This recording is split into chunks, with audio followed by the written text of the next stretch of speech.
اور یہ بھی پتہ چلا کہ اب امریکہ ایران کے مقابلے میں جنگ ہار چکا۔ اب اس کی کوشش یہ ہے کہ ایران کے مقابلے میں اسرائیل اور عرب کے اتحادی ممالک ایران کے خلاف کھڑے ہوں اور ایران کے خلاف جنگ کرنا شروع کر دے اور امریکہ کی جان چھوٹ جائے۔ یہی وجہ ہے کہ اب امریکہ اسرائیل کو اور عرب کے اتحادی ممالک کو الحمدللہ رب العالمین والصلاة والسلام علی سید الانبیاء والمرسلین اما بعد۔ آج ہم آپ کے سامنے حالات حاضرہ پر گفتگو کرنے جا رہے ہیں۔ آج ہم آپ کے سامنے کئی امور پر بات کریں گے کہ امریکی صدر ٹرمپ اور امریکہ کی عزت کیسے اور کیوں برباد ہو رہی ہے۔ امریکہ اسرائیل اور عرب کے اتحادی ممالک، ان کو امریکہ کتنی ہتھیار دینے جا رہا ہے اور کتنی قیمت میں دینے جا رہا ہے اور کیوں۔ ایران پر دباؤ کیوں بڑھتا جا رہا ہے۔ دوبارہ جنگ شروع ہونے والی ہے اور کب تک امکان ہے اور کیوں شروع ہونے والی ہے۔ پٹرول مہنگا کیوں ہو رہا ہے۔ عمران خان کے دور اور آج کا دور، ان میں کیا فرق ہے۔ پاکستان میں کیسا ظلم و ستم ہو رہا ہے۔ ان تمام امور پر انشاءاللہ آپ کے سامنے گفتگو کی جائے گی۔ امریکی صدر ٹرمپ کی عزت اور امریکہ کی عزت کئی مہینوں سے برباد ہو رہی ہے۔ اس کی وجہ یہ ہے کہ امریکی صدر ٹرمپ نے جو وعدے کیے تھے وہ وعدے پورے نہ کر سکا، اور ایک چھوٹا سا ملک ایران کے مقابلے میں جنگ ہار رہا ہے۔ اس سے یہ معلوم ہوتا ہے کہ امریکہ کے پاس کوئی ایسے ہتھیار نہیں ہے، خطرناک ہتھیار، جن سے پوری دنیا کے ممالک کو ڈرنا چاہیے۔ اور یہ بھی پتہ چلا کہ اب امریکہ ایران کے مقابلے میں جنگ ہار چکا۔ اب اس کی کوشش یہ ہے کہ ایران کے مقابلے میں اسرائیل اور عرب کے اتحادی ممالک ایران کے خلاف کھڑے ہوں اور ایران کے خلاف جنگ کرنا شروع کر دے اور امریکہ کی جان چھوٹ جائے۔ یہی وجہ ہے کہ اب امریکہ اسرائیل کو اور عرب کے اتحادی ممالک کو $8.5 ارب کے ہتھیار بیچنے جا رہا ہے، تاکہ ان کے پاس ہتھیار آئیں، اور جدید ہتھیار جب ان کے پاس پہنچ جائیں گے تو یہی ممالک ایران کا مقابلہ شروع کر دیں۔ لیکن لگتا ایسے ہے امریکہ کی اس امید پر بھی پانی پھرنے والا ہے۔ یہ عرب کے اتحادی ممالک بھی ایران کے مقابلے میں نہیں آئیں گے اور ایران کا مقابلہ نہیں کریں گے۔ تو اس سے یہ بھی معلوم ہوتا ہے کہ آنے والے وقت میں جنگ دوبارہ شروع ہونے والی ہے۔ یا تو عرب اور اسرائیل ایران کے درمیان میں جنگ شروع ہونے والی ہے، یا پھر امریکہ اور ایران کے درمیان دوبارہ جنگ ہونے والی ہے۔ پوری دنیا کے اندر یہ جنگی حالات ہیں جن کی وجہ سے پٹرول کی قیمتیں بڑھتی ہی بڑھتی چلی جا رہی ہیں۔ پاکستان کے اندر مہنگائی سب سے زیادہ ہو رہی ہے، کیونکہ پاکستان کے حکمرانوں کو موقع مل گیا عوام کو لوٹنے کا۔ جب یہ عوام کو لوٹتے ہیں تو ایسے معلوم ہوتا ہے کہ پاکستان کے حکمرانوں نے کبھی اس بارے میں غور و فکر نہیں کیا، اس بارے میں میٹنگ نہیں کی کہ پاکستان کو کیسے ترقی دی جائے، بلکہ ان کی ہر وقت میٹنگز اس بارے میں ہوتی ہیں کہ کیسے پاکستانی عوام کو لوٹا جائے۔ بس تھوڑا سا بہانہ بن جائے تو پاکستانی عوام کی خیر نہیں ہوتی۔ اور جو مہنگائی ہو جاتی ہے، جب مہنگائی اسباب ختم ہو جاتے ہیں پھر بھی وہ مہنگائی نیچے نہیں آتی، مہنگائی ختم نہیں ہوتی۔ تو یہ تو پاکستان کے اندر معروف اور مشہور ہے کہ ایک بار جب مہنگائی ہو جائے سوال ہی پیدا نہیں ہو سکتا کہ دوبارہ اس مہنگائی کا خاتمہ ہوگا۔ عمران ریاض صاحب جو دنیا والوں کو خبریں دیتے ہیں، میرا ان سے صرف ایک ہی بات میں اختلاف ہے۔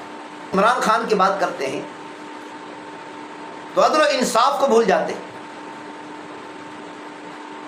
آج پاکستان میں مہنگائی ہو رہی ہے، پیٹرول مہنگا ہو رہا ہے، جتنی مہنگائی ہوئی،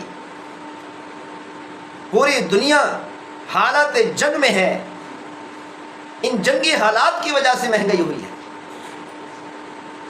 لیکن عمران خان کے دور میں پورے پاکستان کی تاریخ کو اٹھا کر دیکھیں، عمران خان کے دور میں جتنی مہنگائی ہوئی، کوئی جنگی حالات نہیں تھے، کوئی ایسے حالات نہیں تھے کہ اتنی زیادہ مہنگائی کی جائے۔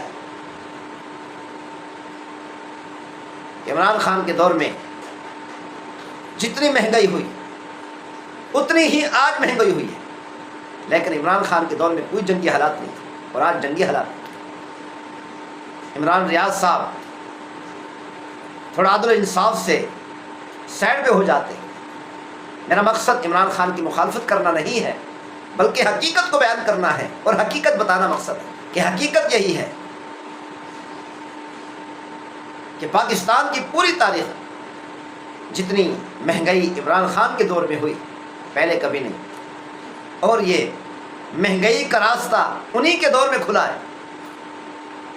اور آج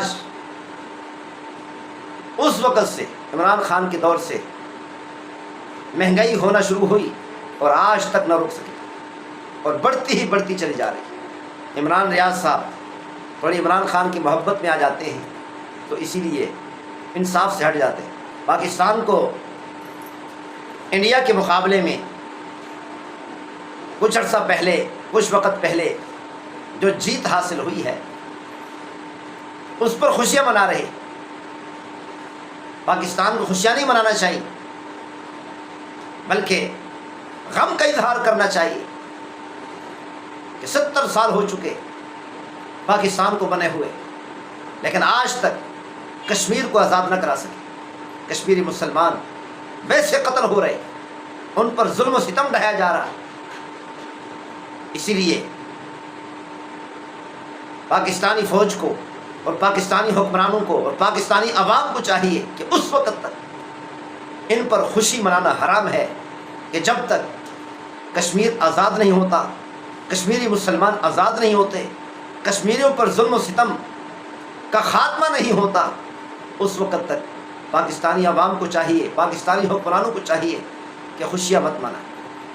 ادھر ہم خوشیاں منا رہے ہیں اور ادھر ان پر ظلم و ستم ڈھایا جا رہا ہے، چھوٹے چھوٹے بچوں کو قتل کیا جا رہا ہے۔ پاکستان میں بڑا عجیب قسم کا ظلم و ستم ہو رہا ہے۔ ایک وکیل صاحب جو غریب عوام کا خیال رکھتے رہے، ساری زندگی غریب عوام کا ساتھ دیتے رہے اور غریب لوگوں کا مفت میں مقدمہ لڑتے رہے،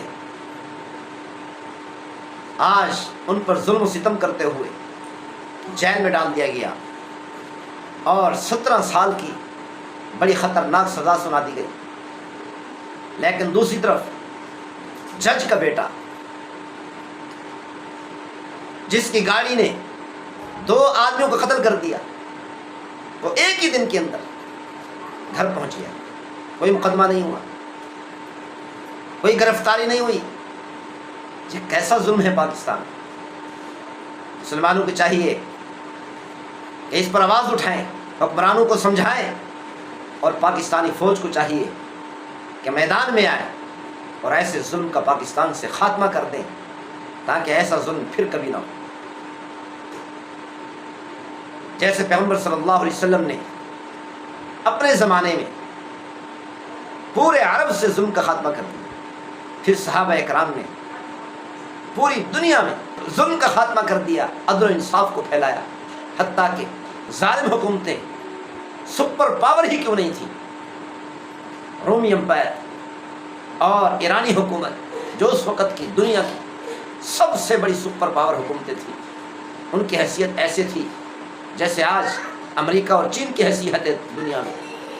صحابہ اکرام کے مقابلے میں کھڑے ہوئے یہ ظالم صحابہ اکرام کا مقابلہ کرنے لگے تو صحابہ اکرام نے اکٹھے ہو کر اللہ کی نصرت اور مدد سے ان سب کو ریزہ ریزہ کر دیا، ناکو چنے چھپا دیے، ان کی حکومتوں کو تباہ اور برباد کر کے رکھا۔ ایسے ہی مسلمانوں کو چاہیے کہ جہاں پر بھی مسلمانوں پر ظلم و ستم ہو رہا ہے ان مظالم کا خاتمہ کریں۔ اللہ تعالی ہم سب کو عمل کرنے کی توفیق نصیب فرمائے۔ وما توفیق الا باللہ۔ السلام علیکم ورحمۃ اللہ وبرکاتہ۔